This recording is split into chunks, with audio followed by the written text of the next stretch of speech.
let's go ahead now. And the topic of this particular professional development is culturally relevant teaching pedagogy.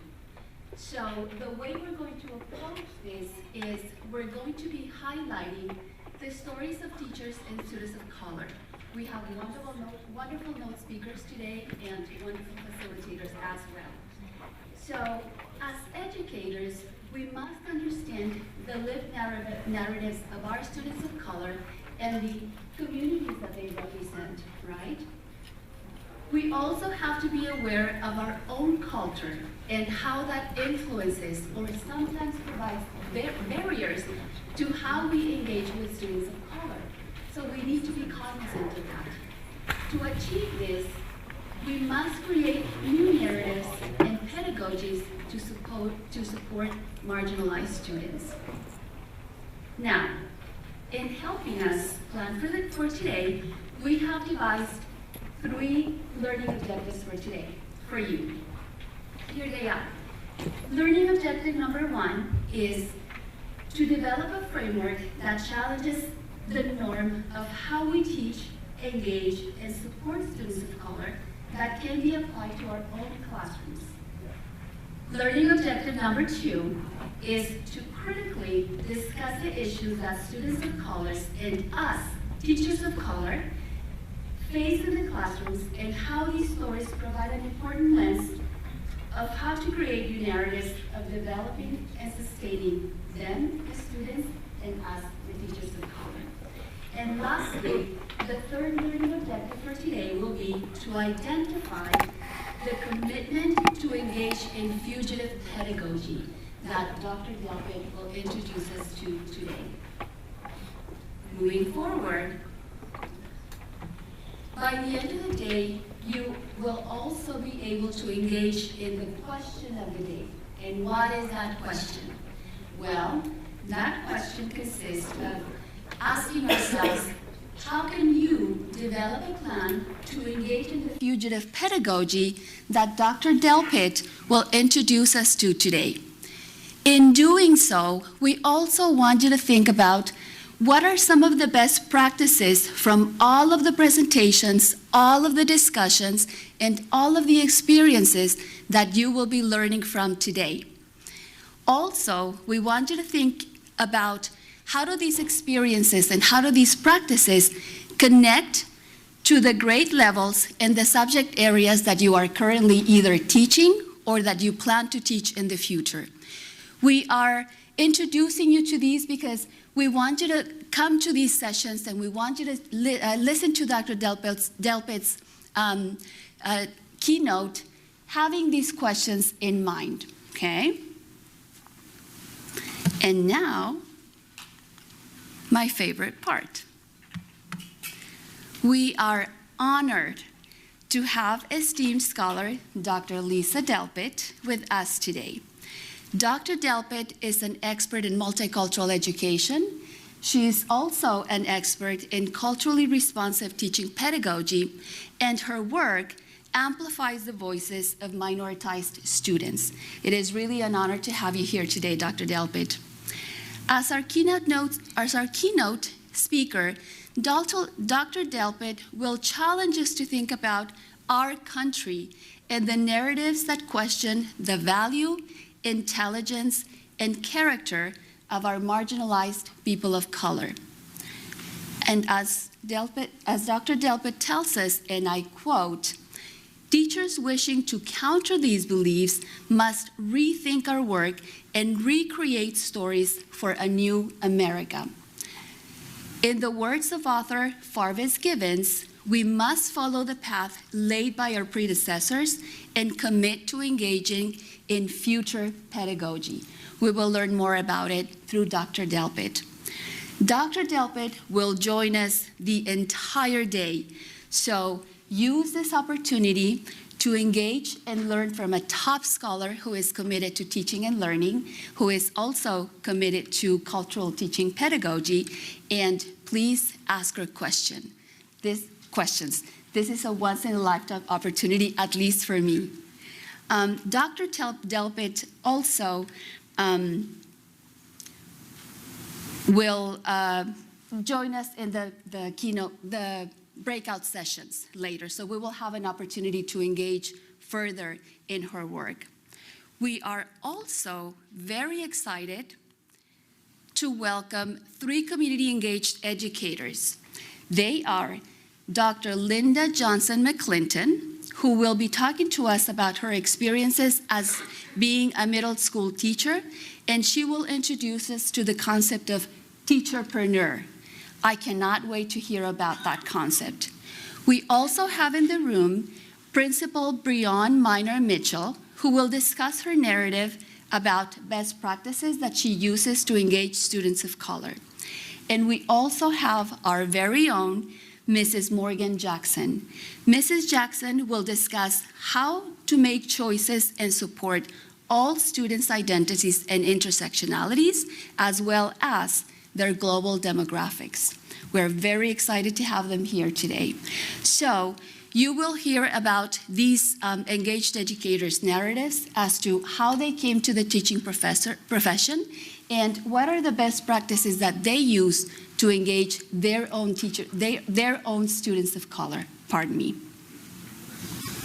Now, I will introduce my esteemed colleague, Gina Delgado, who will introduce in turn our Lisa Delpit. Gina?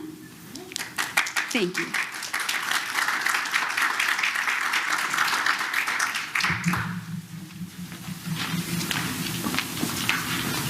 Hey everyone. I'm a little nervous, so please bear with me. Hi, my name is Dr. Gina Delgado, and before our keynote speaker, Dr. Lisa Delpit, comes up, I want to share a powerful quote from her book, Multiplication is for White People, Raising Expectations for Other People's Children. Because Dr. Delpit does not hold back. After listing every reason to be angry at education in America, she writes, I am angry at the racism that, despite having a president who is half white and half black, still permeates our America. This references to the before times, right? Like when we thought things were going to get better. And I find myself even angrier with her. And I'm not here to tell you to be angry. I'm here to tell you to use that energy to channel it into passion. What we wish that you take from this day is that you see yourself in these stories, that you see yourself in the faces of the students that you teach and the peers that you help out and the colleagues that you work with. Because not only do our guest speakers have a wealth of knowledge, they're here because they see you. So without further ado, please welcome author and Felton G. Clark Distinguished Professor of Education, Dr. Lisa Delpit.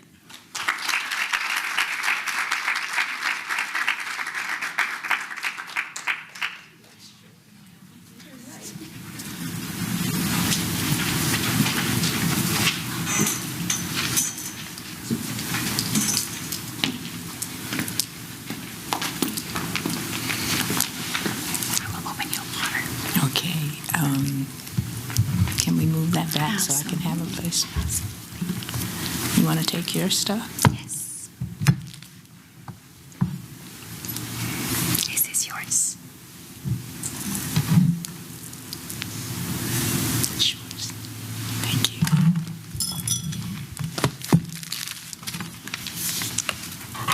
Good morning.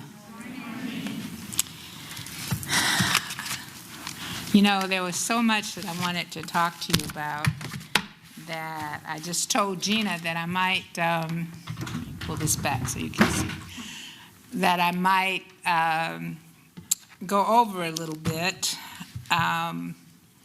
You can stop me if you want, but I wanted to make sure that since I may not get this way too soon again, and I'm excited about the idea of talking to folk who are committed to changing education. It might go a little longer than you had hoped. But I want to start with a passage from a new book I'm reading. Let me see if I can get to it.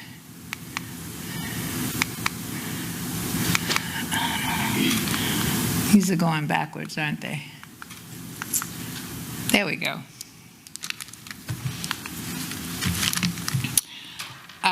by a young African-American scholar, Jarvis R. Givens, called Fugitive Pedagogy, Carter G. Woodson and the Art of Black Teaching. Tessie McGee read to her class in a steady, measured tone, quietly engaging in a calculated act of subversion. She was Black, 28 years old, and taught history in 1933 to 1934 at the only Black secondary school in Webster Parish, Louisiana.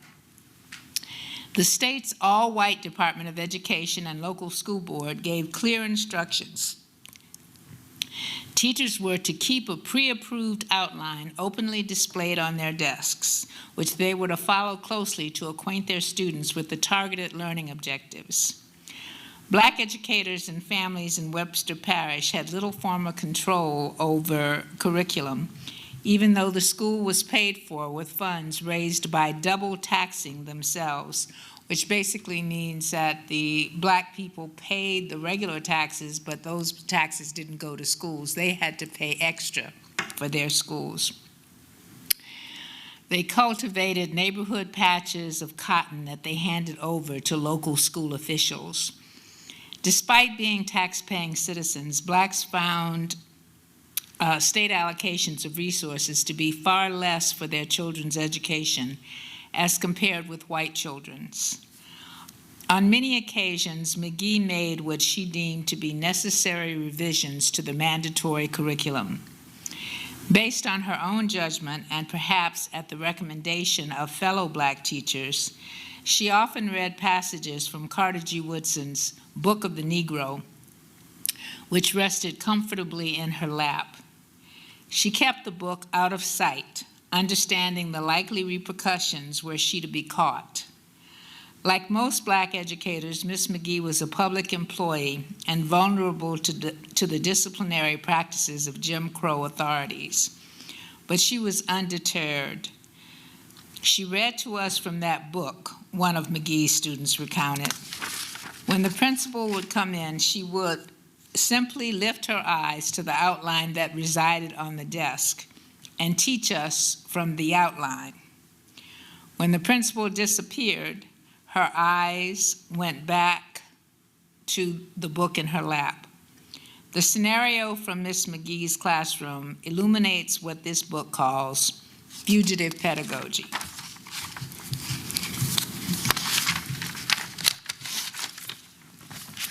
Historically, Miss McGee and so many other successful teachers of Black children knew they had to use what Dr. Givens calls fugitive pedagogy to educate Black children despite a system that was set up to ensure that they would not learn what they really needed to survive as whole human beings in this country. To truly educate Black children, despite what Bob Moses referred to as the sharecropper education system that the power structure maintained to keep them in their place, successful teachers had to go underground in their instruction to provide Black children with what they needed to survive and what the teachers needed to do to still keep their teaching jobs. Dr. Bob Moses argues that schools for poor Black children continue to operate under sharecropper education principles. They educate just enough to keep students contained and continue today in a sometimes slightly more sophisticated way to keep them in their place, a place filled with unemployment or low-level jobs that won't allow them to earn a living wage.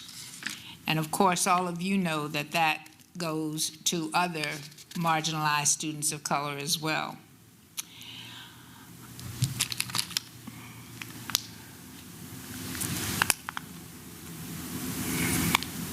Here we go.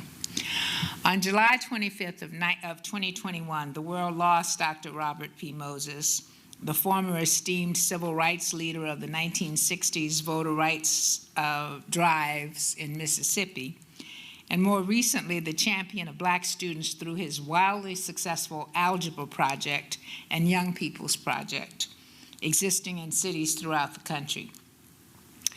I had the opportunity to work with Bob in Miami, Florida, where the schools he chose to work in were the lowest performing in the district, and the students he chose from those schools were those from the lowest quartile.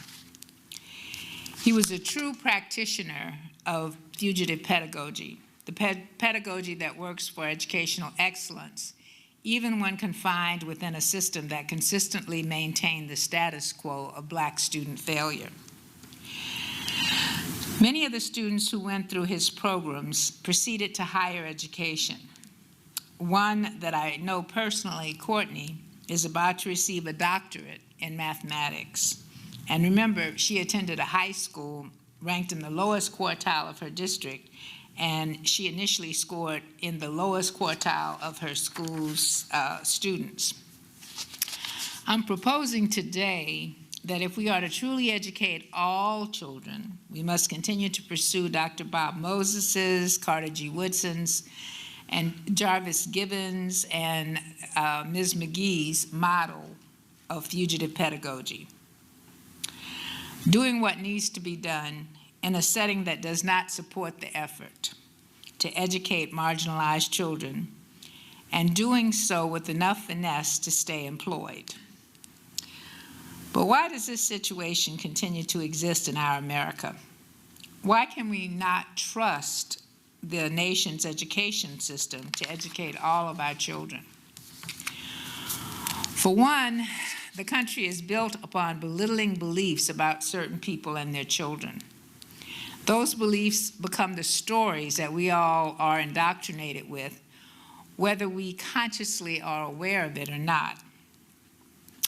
As I talk today, I will primarily use the example of African Americans, in part because that's where my research is focused, but also because what happens to African Americans in this country continues to accurately reflect what happens to other students not well served by the educational system: Latinx, Native American, and some Asian groups of folk. So please translate the message to more accurately reflect students that you are or might be teaching. I'd like to start with sharing a few quotes I've collected that illustrate the stories that languish in the larger American psyche about those of African descent. I have many more, but these few should suffice. A Black, after a hard labor through the day, will be induced by the slightest amusements to sit up till midnight or later, though knowing he must be out with the first dawn of the morning. They are more ardent after their female, but love seems with them to be more an eager desire than a tender, delicate mixture of sentiment and sensation. Their griefs are transient, afflictions are less felt and sooner forgotten with them. In general, their existence appears to participate more of sensation than reflection.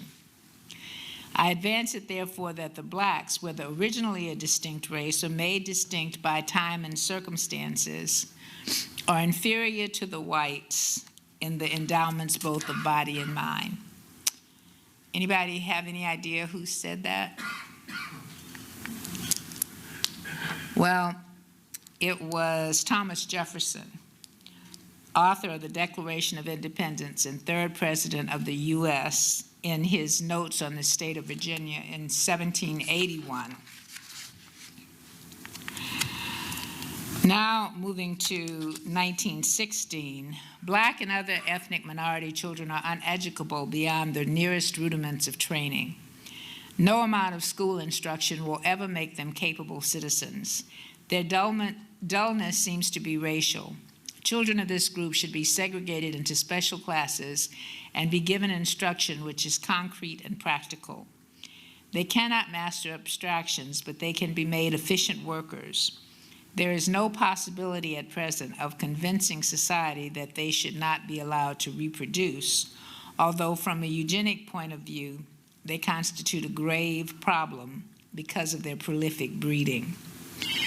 Now, what's interesting about this is this was said by Lewis Terman, who was not only a Stanford University researcher and former president of the American Psychological Association, he also wrote many of the textbooks that were used in university classes. And a lot of his influence has continued, because if people were reading this in university classes, he had students then, or there were students who came to believe this. They became professors, and even though the texts were different, the belief system stayed. And finally, if you wanted to reduce crime, you could. If that were your sole purpose, you could abort every black baby in this country and your crime rate would go down. And this was by William Bennett in 2005, the former U.S. Secretary of Education in the Reagan administration, in his radio show, Morning in America. So you can see the continuation of these beliefs, and I could give you, again, others. These quotes represent a story and a belief system that is alive and well in our society. Most of us have been affected by this belief system because we are members of this country's culture, whether we consciously believe any of the quotes or not. Indeed, recent research has indicated that 80 to 90% of our daily brain activity is subconscious or unconscious.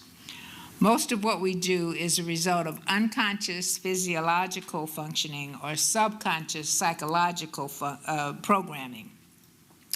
So even unconsciously, when we look at a low-income African-American child, part of us, without realizing it, responds to those negative stereotypes.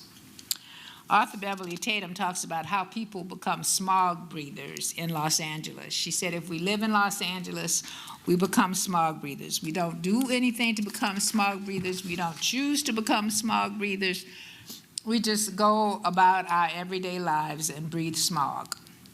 She then adds that if we live in America, we are racism breathers, and it doesn't matter what color we are.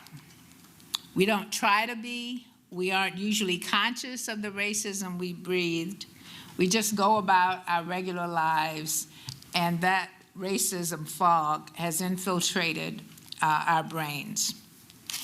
Indeed, according to a research report issued by Stanford University's Recruitment to Expand Diversity and Excellence program, the implicit attitude test, which you can actually take yourself online, which purportedly tests for subconscious racial preferences, found that 75% of whites and Asians demonstrated an implicit bias for whites over blacks.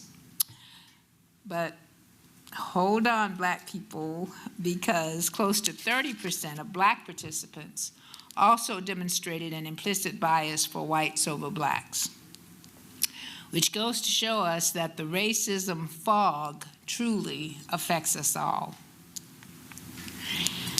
Another book that I think is worth taking a look at if you haven't is called Bias. Jennifer Eberhardt's recent book, Bias, is full of examples in all areas of our existence that detail how the stories of racism fog have affected U.S. citizens. One of the research studies, she's a psychologist, and they often do really interesting studies, and a social psychologist. People who were house hunting were recruited from Craigslist to a research study. Different groups were shown identical houses and a picture of either a black family or a white family, all posed similarly and wearing similar clothing. Those shown the black family and told they were the sellers valued the identical house $22,000 less. They predicted more work would need to be done to prepare the house for resale, that the neighborhood would have limited amenities, inferior city schools, and be comprised of less well-maintained homes. Most of us, of course, are familiar with the research that has over and over again shown that job applicants with black-sounding names, Tyrone, Jamal, Keisha, are 50% less likely to get a call back for a job than those with white-sounding names, Jeffrey, Brad, or Emily. Highlighting the current concerns regarding violence toward black people, Eberhardt reports several other research studies showing that research participants deemed the movements of black people to be more violent than those of white individuals. In a different study, a staged altercation was presented to research participants. For those participants who witnessed a black person shoving a white person, 75% saw the behavior as violent. When they witnessed a white person shoving a black person, only 17% considered it violent. 42% of the white person shoving a black person were labeled just playing around. What does this mean for eyewitnesses of an event? Who's likely to be considered the aggressor or the violent one? And what does it mean for police officers witnessing an altercation? This kind of bias, interestingly, goes even more deeply than just race to even very specific interpretations of racial appearance. The blacker the defendant, the more guilty he is.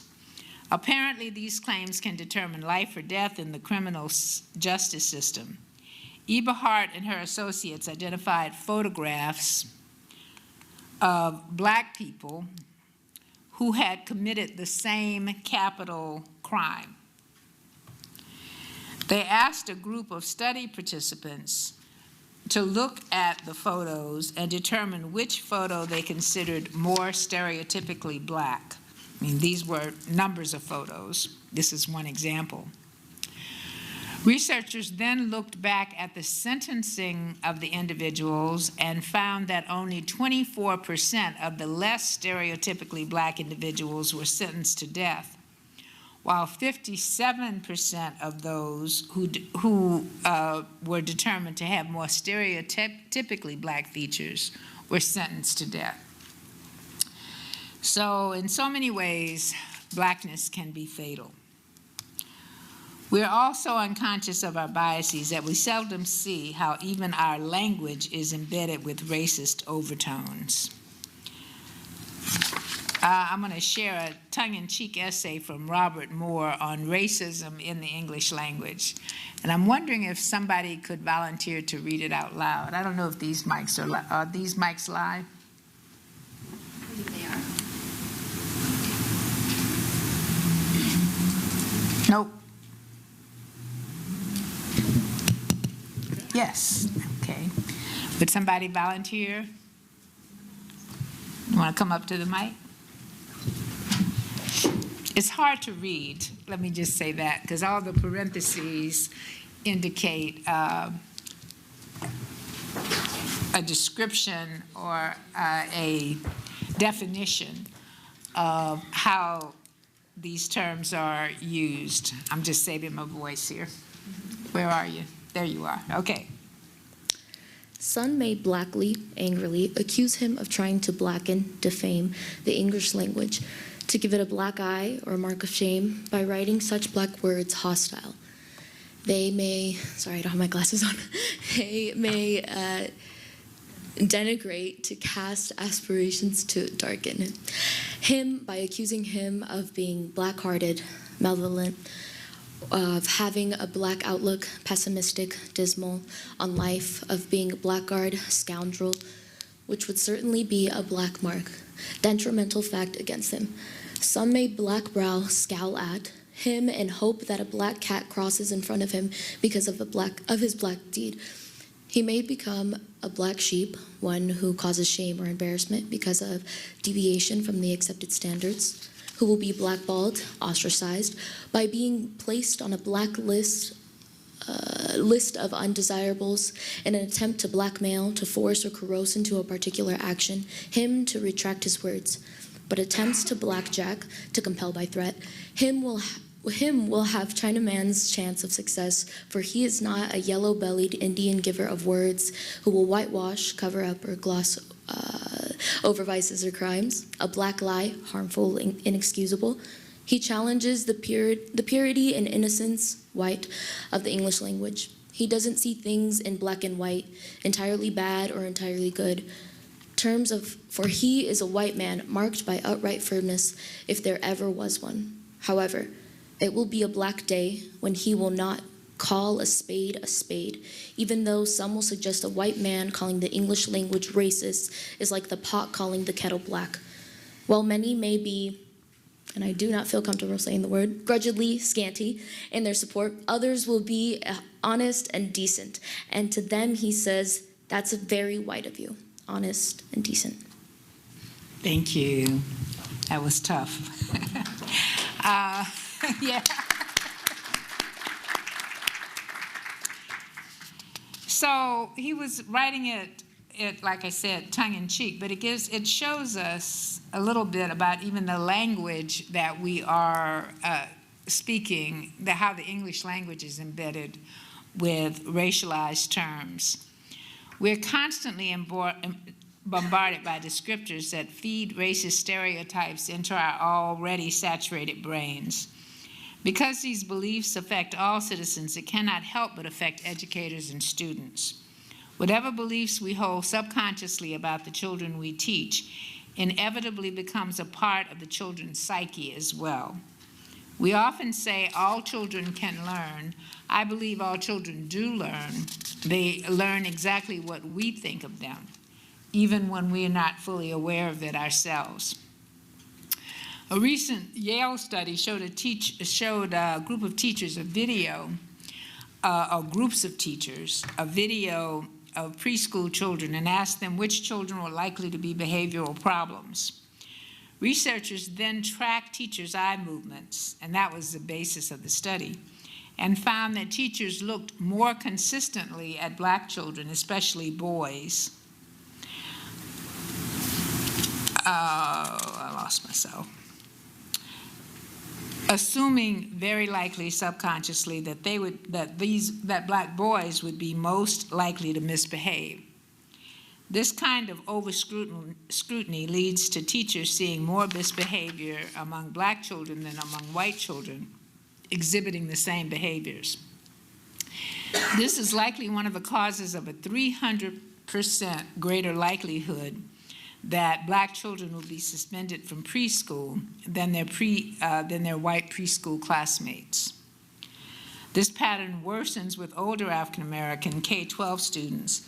Nationally, African American students are suspended almost 4 times more than white students. They are also greatly underrepresented in nearly every type of advanced academic program. Another problem that occurs is when teachers of all colors subconsciously stereotype their black students, and they begin to doubt students' ability to handle rigorous work, and then they fail to teach to a high standard. Many times this is done under the auspices of being nice. We don't want to make life too hard for these poor children who have had such a hard life already. What happens when teachers teach less is that students realize that they're being taught down to. Many of them play the game of accepting low expectations because they have learned to believe they cannot do more rigorous work, or they accept the lack of challenge so that they don't have to put in any effort. Those who don't want to play that game frequently act out, not because they have emotional problems, but because they are bored. In any event, the students are cheated out of an education. An example, I'll let you read it because I can't really see it from here. This is in 2005, the Education Trust looked at instruction that was provided and assignments that were provided to middle-income classrooms in California and to low-income classrooms in California. This was the middle to upper income essay on Anne Frank.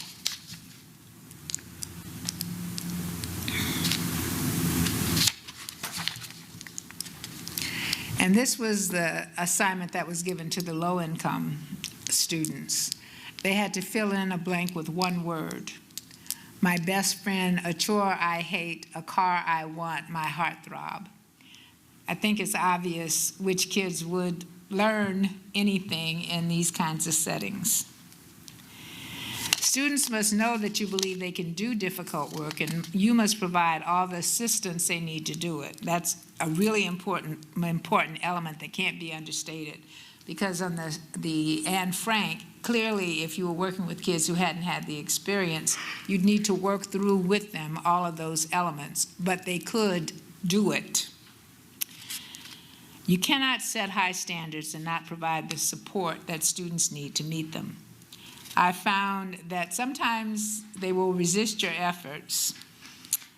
I don't want to do that. This is too hard.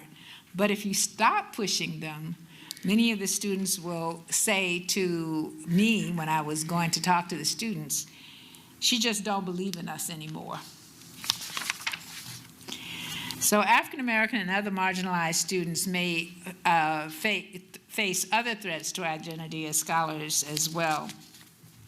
In my work, I see this phenomenon on a regular basis. Indeed, that's where the title of the book that I think you got today came from, Multiplication is for White People.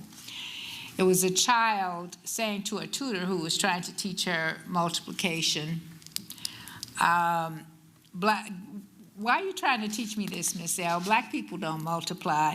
Black people just add and subtract. White people multiply. Now, nobody has ever said this to this child, obviously. But somehow, being in this country, this child has internalized, and whatever has happened in classrooms, has internalized this notion. I also, I'm gonna move so people can see that. I also, when I was in Florida, in a school, Florida was rating the schools by letter grades, and in one of the schools rated triple F by the state of Florida, one of the kids said to me, so they put us in F schools because they think we're F people. And in another instance, when I was talking about some of the things I'm talking about today, to some pre-service teachers, one of the young black teachers said, oh, I'm so glad you're talking about this because I didn't know what to say. One of my students came up to me and said, middle grade black students, so they made us the slaves because we're dumb. We know that there are subconscious threats to our ability to see all students as brilliant and equal, and they're threats to our students being able to see themselves as such. Our goal is to change our own belief system, as Sandra mentioned, and to change that of our students. But if these negative beliefs and stories exist on a subconscious level, how can we even access them to get rid of them? Neuroscience suggests that we don't have to get rid of old stories, we just need to create new ones. Belief in the new stories overrides the old stories.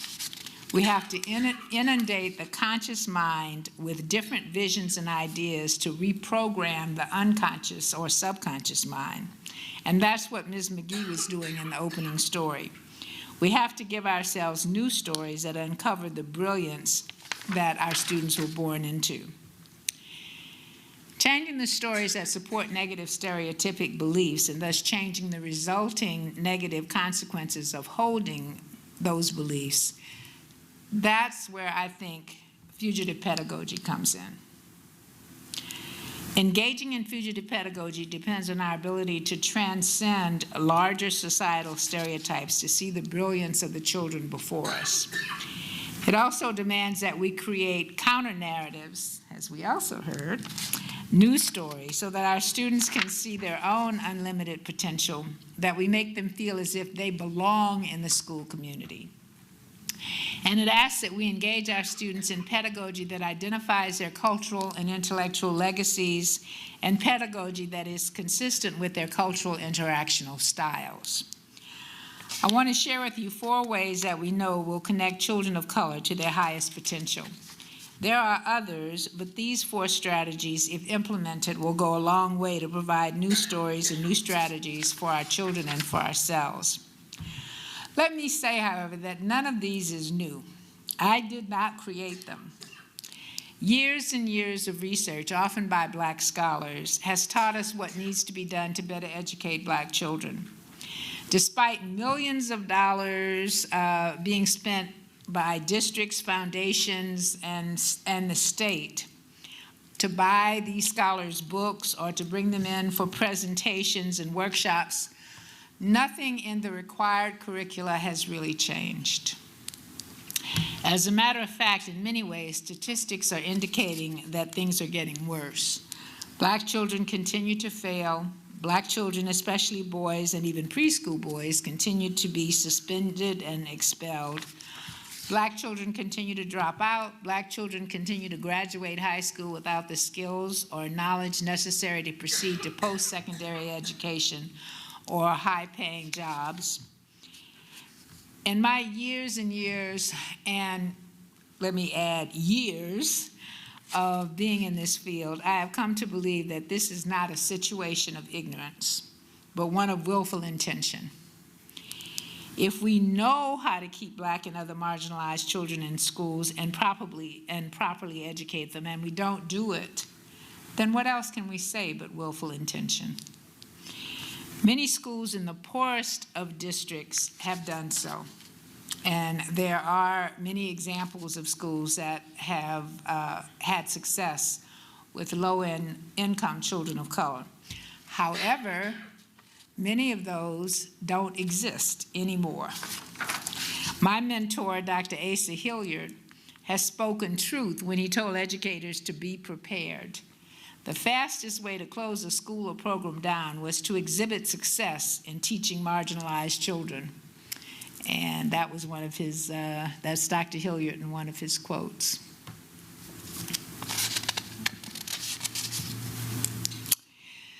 So, excuse me, I am no longer in the business of doing research on what is needed to improve Black education. And the reason why I'm not is because we already know from at least Carter G. Woodson's time. Now, since I know that those things are not really going to change in the mandated curricula, I'm in the business of promoting fugitive pedagogy. I want to be in the business of helping teachers learn what they need to do and talking with them to figure out how to do it and stay employed. And I hope to be in the business of identifying and nurturing supportive principals and central office staff and even state administrators who will protect risk-taking teachers. In that vein, let me get back to those 4 points that I mentioned with you that I believe could transform our work if required in all schools.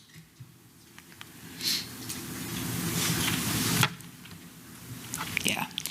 In order to teach all children who sit before us in classrooms, you must engage in what I've called, what I've been talking about here as fugitive pedagogy. The first idea is to identify and appreciate children's brilliance and their specific gifts and help them realize and develop their own brilliance and gifts. The second is to incorporate culturally influenced learning modalities to engage students. The third, to build relationships and create a sense of belonging. And the fourth, to connect content to who they are and to what they care about. So to discuss the first, what would the narratives of this country and the belief systems they engender look like if we were inundated with stories not based on a litany of presumed deficiencies, but on information expressing the true genius of people of color? Information not typically brought to light in our country's cultural storybook, and certainly information that was probably not given to you in your undergrad or even graduate education unless you are in the program that brought me here. A few examples of info that you have never likely heard, not in teacher education classes, not in in-services, not in grad school, are in this particular, we'll start with this classic reference. In 1956, French researcher Marcel Joubert, under a research grant from the United Nations Children's Fund, traveled to Africa in order to study the effects of malnutrition on infant and child development. And of course, if she was looking at the effects of malnutrition, was she expecting the child development to be faster or slower? I think you said slower. She concentrated on Kenya and Uganda, where she made a momentous discovery. Despite the expectation that malnutrition would cause lower rates of infant development, the developmental rate of Ugandan native infants was so much higher than the established norm that they were able to outperform European children twice or 3 times their age. She found, in her words, the most precocious and advanced infants ever observed anywhere in the world. She says she saw 4-day-old infants who smiled continuously. She published photographs of a 48-hours-old child bolt upright, only supported by his forearms, head in perfect balance and eyes focused. At 6 to 7 weeks mind you, all the children crawled skillfully and sat up by themselves. The Ugandan infants were months ahead of children of European descent on any intelligence scale utilized. Based on the Gazelle tests for early intelligence developed at Yale, Gilbert showed infants between 6 to 7 months old a toy, then walked across the room and put the toy into a tall toy box. The African children would leap up, run across the room at 6 to 7 months, reach into the basket and retrieve the toy. Besides the extraordinary sensory motor skill of walking and retrieval, the test showed that object permanency had occurred in the child's developing mind, the first great shift of logical processing. You probably can't see those too well, but it's a very old document. So this is, let's see, what does that one say? I can't see it. Can you read? Can you all read it? Okay. African infant 5 months form board. Oh, form board. And the form board is like a puzzle. Versus 11 months European. Okay. And that's the child getting up to retrieve the toy from the tall box, walking across the room and retrieving the toy. And what are the age differences there? Okay.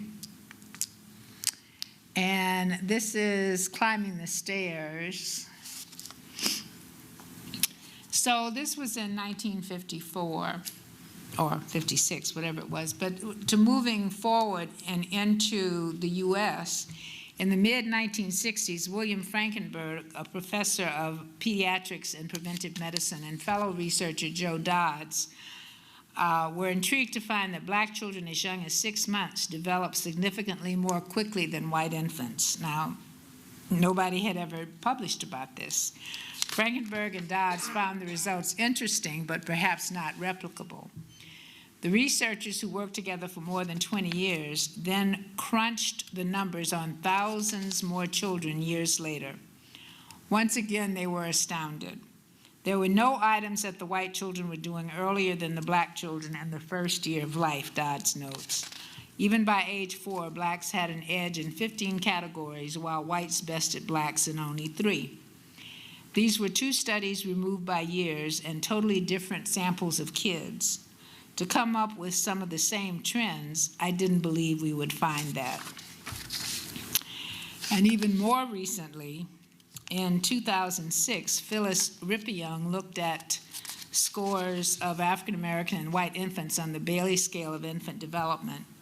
When she looked at the race of the mother and incorporated a number of socioeconomic and demographic controls, she found that black infants got higher cognitive skill scores and considerably higher motor skill scores. In other words, she found that if black and white babies were born with the same degree of good health and parents interacted with babies to the same degree, black babies would surpass whites on all aspects of the Bailey scale. The developmental differences between black and white babies may still be so pronounced that scales, as they are normed on predominantly white populations, might actually not catch developmental delays in black babies because on the existing scale, they appear to be normal, but they should be more advanced.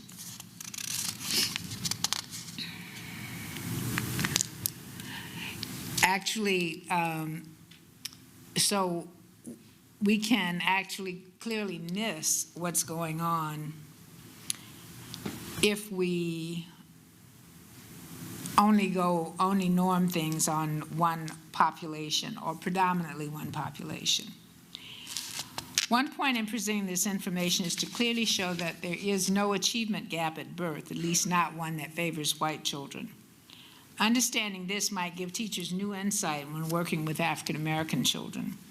Just so you know, research has indicated that the developmental advantage of children of African descent over European American children tends to even out around age 4 to 5, and begins to reverse direction around age 5 to 6. An important question for us to ask might be, what else happens around age 5 or 6? What, if any, role does schooling play on Black children not continuing to excel? What might we, American citizens of all colors, think about the capacity of African American children if this data were in the national consciousness? What might be some of our subconscious go-tos when we look at a classroom of failing African American children? I believe that we would say this is a mistake rather than this is the way it should be. And that's what I want us to have in our consciousness, this notion that these kids of color should be excelling. In addition to recognizing the inborn brilliance of Black children, we need to also learn to focus on all children's individual gifts. Dr. Hilliard has said there are two kinds of questions we can ask, type A and type B. Schooling is usually based on the type A question, do you know what I know? Our instruction, our tests are all based on finding out if students have internalized the information that school deems important. Do you know what I know? ACES suggests that if we are to teach all children well, we should spend more time on the type B question. What do you know? If we can learn to successfully cull the knowledge that students bring with them to school, we can much more successfully build school knowledge upon it. And we may learn something new ourselves. How do we do that? It takes talking to students, asking their input and opinions, and as I'll discuss later, building relationships. It also takes observing children, not only in class, but at lunchtime, at recess, before and after school. What behaviors or attitudes are children exhibiting that might be related to their innate gifts? Even when behaviors seem annoying, and many children's behaviors will seem annoying, how might they be reinterpreted as strengths? Could those who are constantly tapping pencils on the desk, and I know many of you have those, become the percussion accompaniment for songs or chants that effectively teach rote material? Could the constant doodler illustrate lessons or other children's books? Could the highly physical children act out stories? Could the bossy lead academic teams? Could those who try to answer all the teacher's questions be asked to create worksheets for others? In order to define and deepen our children's gifts, our role as teachers is to observe carefully and to reinterpret behaviors. 2, as a gifted teacher once told me, find out who the child is trying to be and guide them to become the best possible version. Secondly, incorporate culturally influenced learning modalities to engage students. I won't elaborate on this, but know that quite a number of scholars and practitioners have identified what kinds of pedagogy many Black children are most likely to respond to. Geneva Gay, Wade Nobles, Wade Boykin, Janice Hale, Chris Emden, Carrie Secret, Augusta Mann, Itihari Toure, and many, many more have identified the importance of rhythm.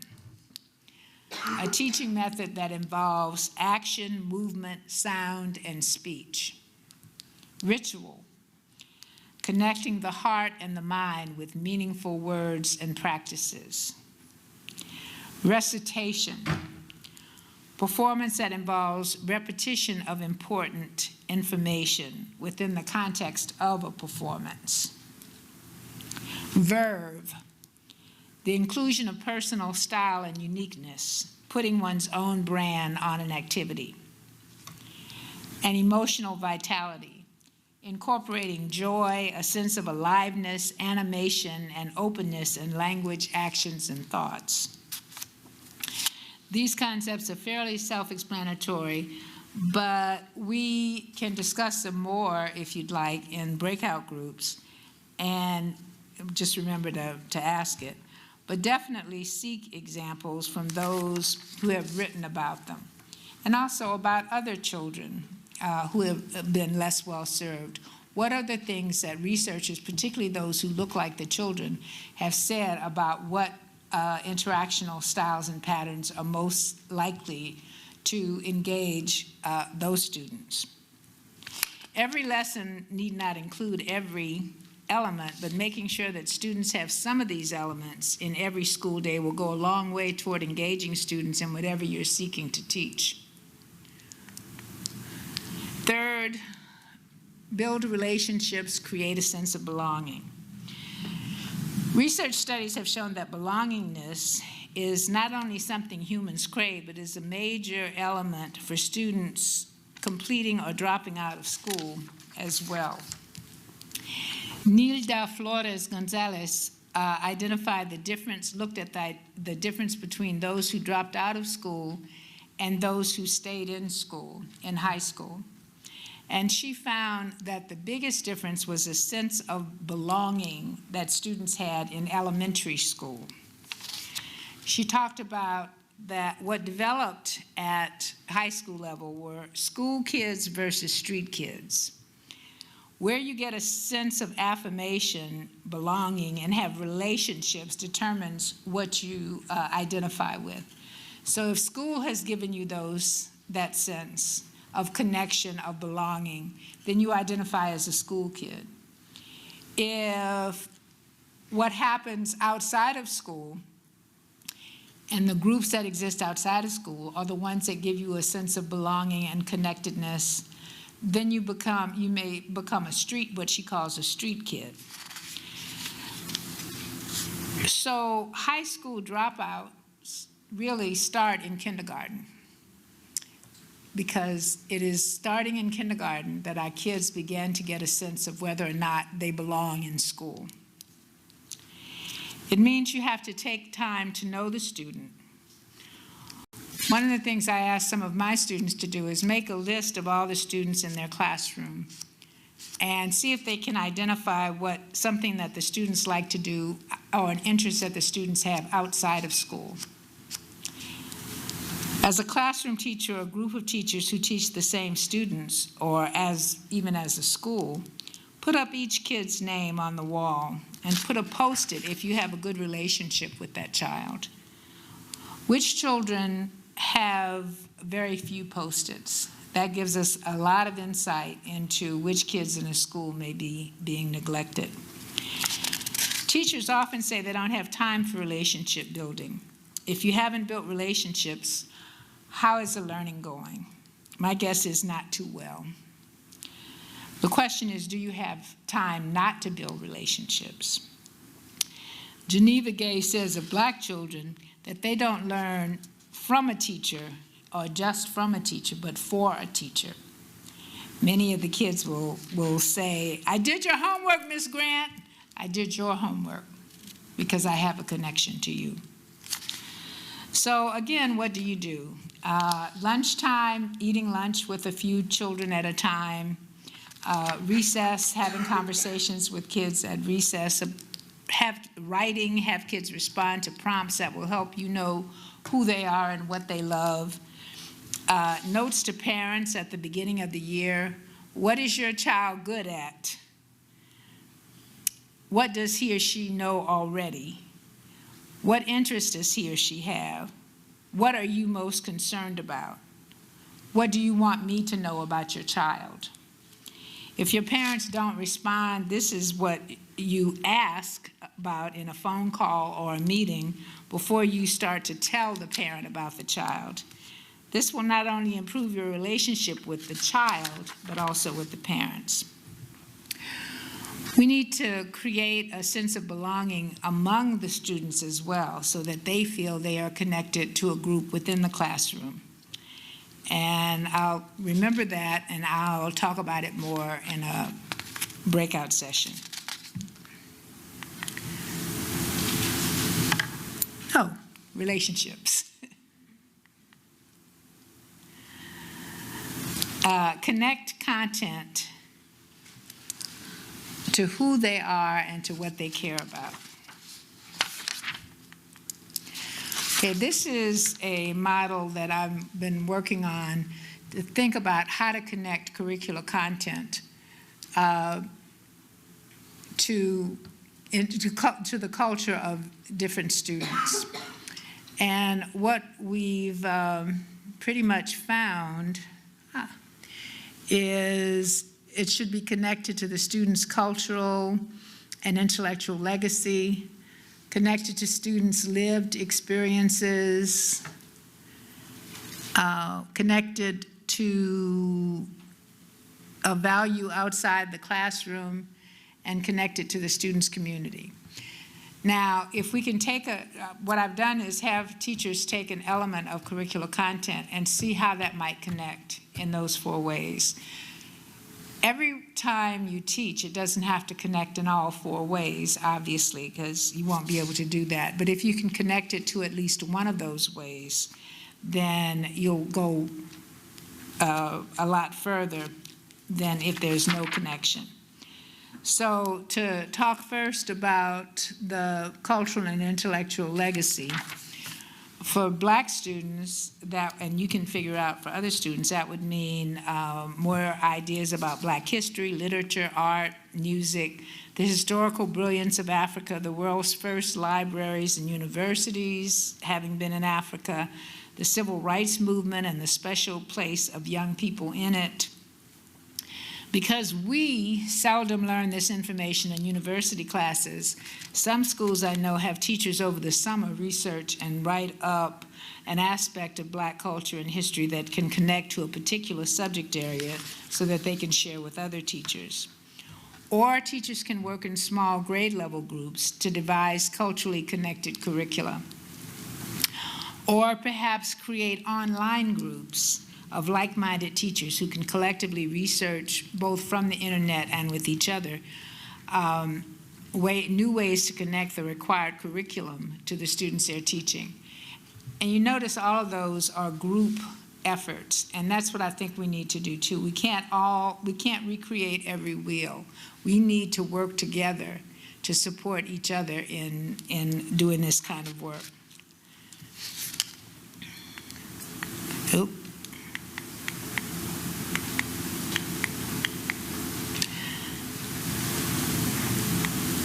Connect to students' lived experiences. Nope, I'm going to go to another one.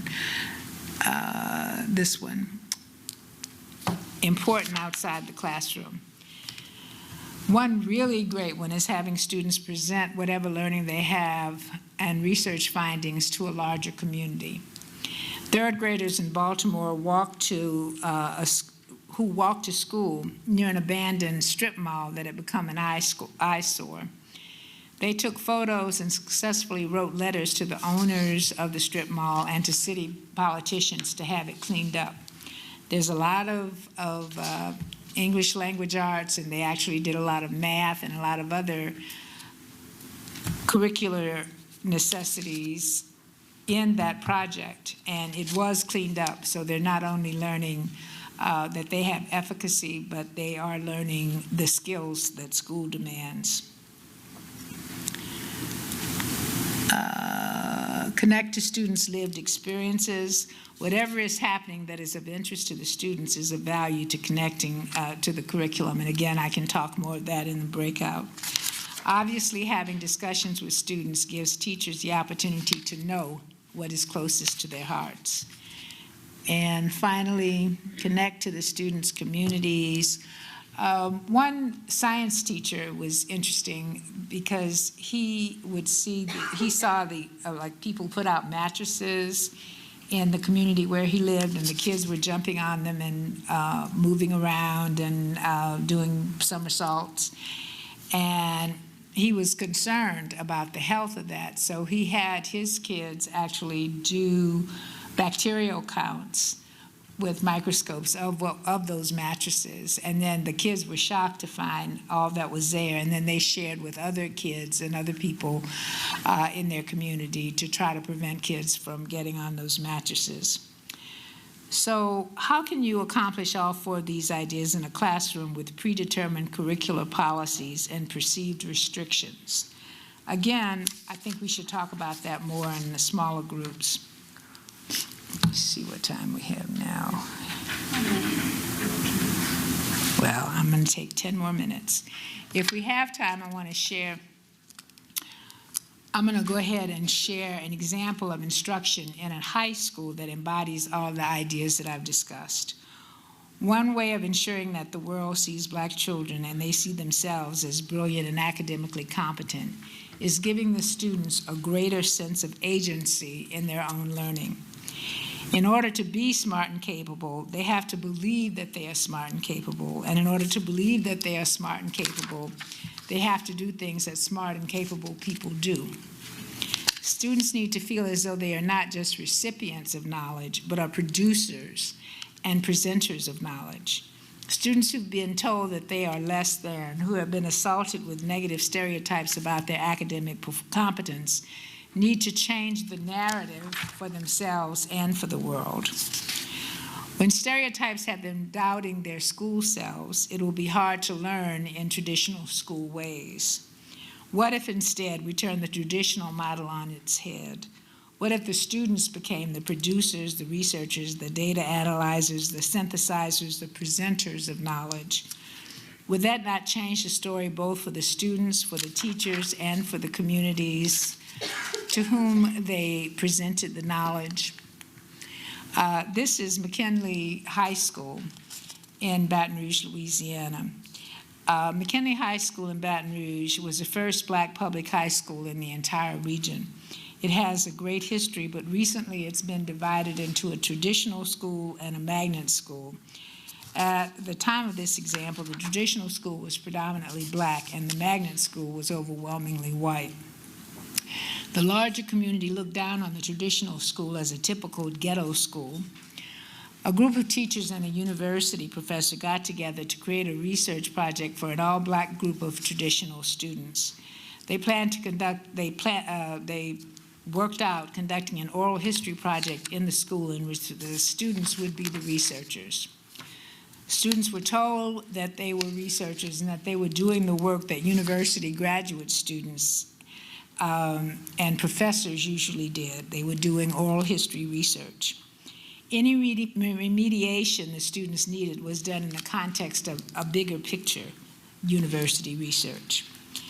So working with local informants, they determined how they needed to proceed. One of their informants was an 87-year-old community member with whom they met weekly and who gave them a lot of direction. They learned how, in that context, to ask they discussed more on how to ask open-ended questions and decide on questions that needed to be asked. And this, of course, relates very much to reading comprehension and how to ask questions in reading comprehension. They interviewed former teachers, students, and staff. They also read and analyzed archival documents. They also,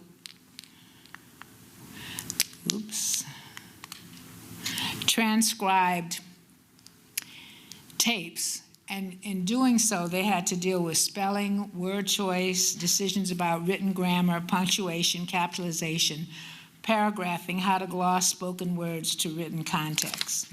A lot of the things that we want them to be able to do in English language arts.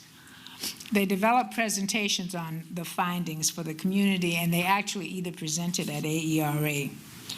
They produced products that were placed in the Louisiana Oral History Library as well as in community libraries around the city. The project allowed teachers to teach all the skills that would be included in a remedial program, but without any stigma attached. So what they would do is they would look at the standards and then figure out how to incorporate the standards into the work that they were doing. In order to bring some of these ideas to a close, I'd like to touch on history again. After the Civil War from 1866 to 1867, 600 black schools in the South were burned down. This was a means to prevent black people from getting an education. Current required curricula largely ignore all of the research that says black children learn better when they are physically and emotionally engaged with the material, when they are allowed to express their verve and creativity, when the material they are learning is connected to who they are, when their teachers develop personal relationships with them and help them develop a sense of camaraderie with each other, when their teachers challenge them and provide the necessary help to allow them to learn difficult material, when what is learned and studied in school is connected to the real world and to their communities, when they are allowed to put classroom knowledge to real purpose, when they are informed of the legacies of intellectualism, of courage, and of creativity exhibited by those who look like them, et cetera, et cetera, et cetera. All I've told you in the previous presentation. So we know what is necessary, and it's not done. Consequently, our children are bored and unhappy in school, and their learning is blunted. They are called unmotivated, behavior disordered, and slow learners. In other words, while the racists of yesteryear prevented black students from being educated by burning their schools, miseducation, in the words of Carter G. Woodson, is now being accomplished by the schooling enterprise itself, with the added benefit that the students are blamed for their own victimization. The result, although much more efficient, is the same. Black children are not getting educated. Black children and other marginalized children go or undereducated. Those of us who can push the boundaries, build an underground railroad of education, must save those children who are being sacrificed by the larger system, not by direct violence, but by the insidiousness of neglecting the elements we know will give them life. If we are willing to engage in this monumental battle, the last but perhaps most important aspect of fugitive pedagogy I want to leave you with is to find a new way to look at, to really see our students. I've had the opportunity to work in several indigenous communities and have learned so much from each one. I believe that they have us beat hands down on understanding what it really means that our children are the inheritors of the world. When I worked in Alaska, I was struck with the reverence Native Alaskans have for children. When a baby is born in the Western world, we ask, what did she have? How much did it weigh? Is it healthy? Native Alaskans ask, who came? What spirit joined the world? Whose spirit may have returned? What gifts do they bring with them? When indigenous people talk about spirit, they are basically referring to the life force in everything. Pierre Ernie tells us in Childhood and Cosmos that the search in most African societies is to determine who and not what a child is. We in schools keep looking to the what. Is a child remedial? Is a child a slow learner? Is a child culturally deprived, linguistically deprived, unmotivated, underprepared, undisciplined, ADHD, behavior disordered, learning disabled, ad infinitum? The notion of teaching is exacerbated by living in a society that already views people of African descent and many others as less than. This compounds the difficulty of asking who the child is. One of my other favorite recent authors, Sobonfu Some, says in her book, The Spirit of Intimacy, she's from Burkina Faso. She said, each of us from birth on is seen as a spirit who has taken the form of a human in order to carry out a purpose. Sobonfu talks about our purpose as an earthly manifestation of the gifts we bring. She refers to our gifts as the medicine we bring to the world, the healing that only a particular individual can give to their community. Each of us brings a specific piece of our community's puzzle that only we can provide. She continues reflecting traditional African thought about children. Birth is the arrival of somebody from another place. The person arriving must be welcomed, must be made to feel that she has arrived in a place where there are human beings who will receive her gifts. What if at the beginning of each school year, as our students were about to enter their first class, our thought would be not of what their test scores were or what their behavioral frameworks look like. Our thoughts would be, this new year is the arrival of somebody from another place. The person arriving must be welcomed, must be made to feel that she has arrived in a place where there are human beings who will receive her gifts. And we have to be those human beings, tasked with seeing and growing each child's gifts. To see each child as a gift to the world, as a spirit with a purpose. That is fugitive pedagogy. Thank you very much.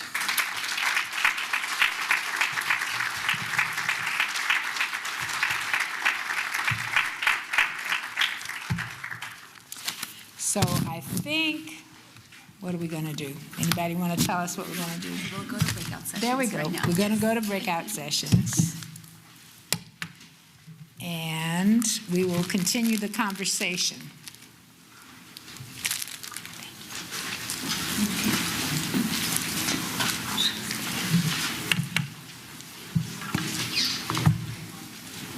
I don't know about you, but I thought that was a truly phenomenal keynote, Dr. Delpit. If we can please give Dr. Delpit another round of applause.